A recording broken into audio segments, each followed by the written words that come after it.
Hello tubers, Gaz again. This is just for my metal detecting enthusiasts like me.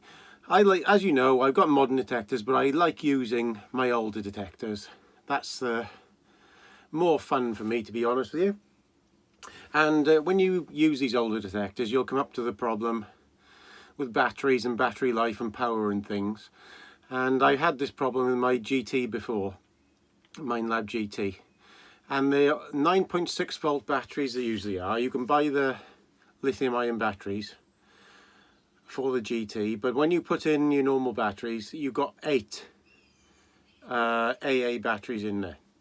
Now lots of these batteries are only 1.2 volts to get to 9.6 volts. So you get 8 of them.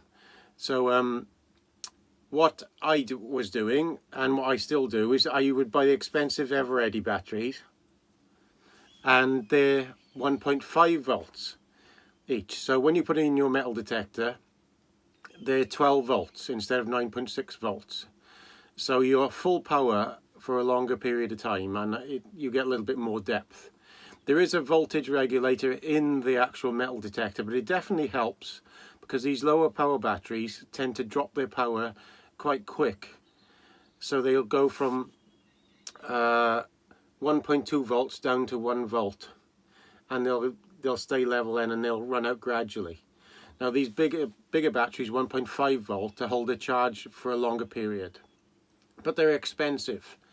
So I've been thinking of various ways to do this. I was thinking of getting a 9 volt battery drill and making the holder for the battery and fixing it onto a detector. So you just pull the battery out and charge it up and put it back in, so you've got full power. But it was a lot of old work and a lot of damage into the detectors, I think. So what I've done a bit of research on this, and I've come up with a bloody good solution, I think, anyway. So what it is, let me put my glasses on.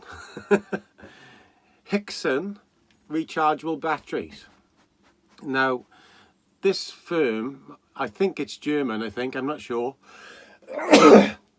I've been looking into them, and what they are, these batteries are 1.5 volt. You can charge them thousands of times, and little charger that comes with them shows you if what power there is in the battery. So if you put the battery in there, it says if it's a quarter full, half full, 3/4 full, as they charge up on there, so that's a good thing.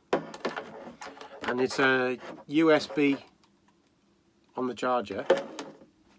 Now the good thing about these batteries, that I was reading up about them, is they're 1.5 volt. So when you put 8 of these in your detector, that's 12 volts instead of 9.6.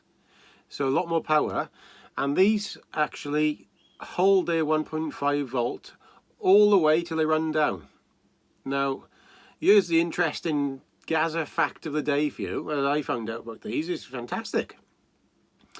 These batteries are actually 3 volt. So they've got 3/4 of this battery is 3 volt, and the last quarter of the battery is a voltage regulator that drops it down to 1.5 volts. So there's more power in 3/4 of the battery to keep it at 1.5 volts all the way through until it runs out.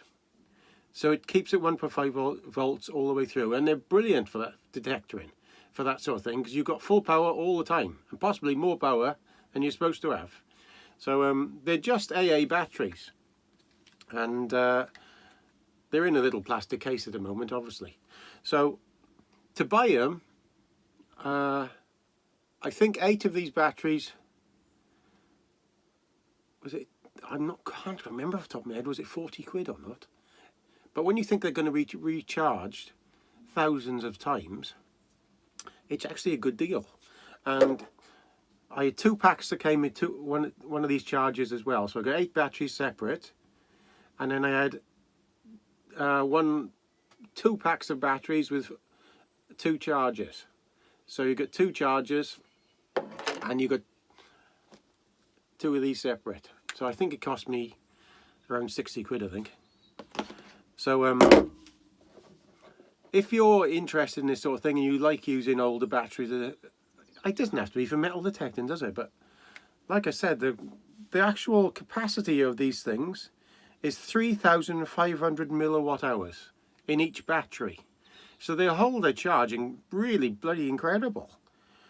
So like I said, the black part of the battery is 3 amps, and then the blue part of the battery is a voltage regulator that drops it down to 1.5 amps. So that's how they keep their power all the way through. And the big holding capacity in them as well. So we'll be using these, and if anybody uses metal detectors like me, the older ones, or for any devices, I would suggest getting hold of these, because lots of these batteries, they vary so much now. You can use them and they just drop down and then you lose your power. So it's just a short vid for me. I know it's a little bit boring today, but for people who use metal detectors, this can save you a lot of money in the long run. Okay, comment, rate and subscribe, and like I said, see you again.